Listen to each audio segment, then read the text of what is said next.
নমস্কার বন্ধুরা, Manna electric YouTube চ্যানেলের পক্ষ থেকে আপনাদের সবাইকে স্বাগত জানাই।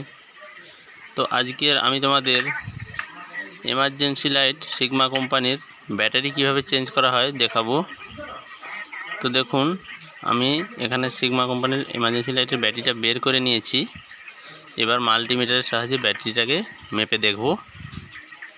তো দেখতে পাচ্ছ এটা 4 ভোল্ট হয়ে গেছে। এটা কিন্তু 6 ভোল্ট ব্যাটারি, এটাতে 4 ভোল্ট চার্জ শো করছে।